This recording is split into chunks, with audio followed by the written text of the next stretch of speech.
This brand started about 5 years ago, Sula, and the owner, Rajiv Samant, is Indian, but he worked for many years in California in the IT business.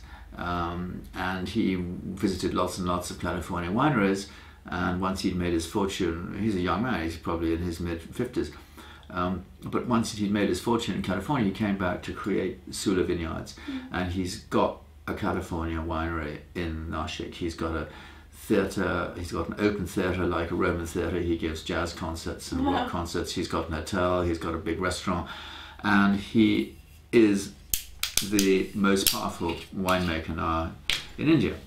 Before Sula, the winemaking, with the exception of the Grover wines, was not really that good. And Rajiv employed a European and Indian winemaker. He built a new cellar. He really upped the game. So if Indian wines are as good as they are now, it's greatly due to him. And he's the man to beat. Wow. And there are people beating him, but they're not going to beat Rajiv in terms of size. So the colour Chenin Blanc comes from the Loire Valley, not the middle, not the central Loire where Sancerre and Puy-Fumé come from, but from the middle of the Loire, rather like Anjou, around there. But the colour's quite full, nice greeny yellow colour, so that looks fresh. Darker colour than the Sauvignon Blanc, well, more full colour than the Sauvignon Blanc, which one would expect.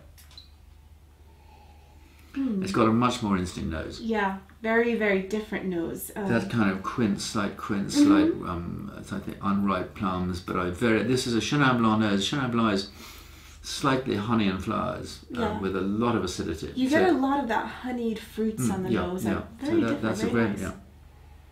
And that has evident sweetness on the palate, but that's the style of wine.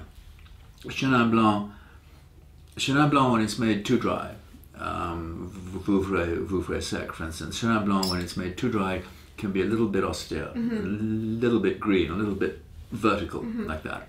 And so what you have here, you have a wine which is richer, has a bigger volume on the palate than the Sauvignon Blanc, which one would expect. It's also richer in sweetness. It's not sweet, but it's off-dry. Click on the bottles that you see for an individual tasting review by Stephen and myself.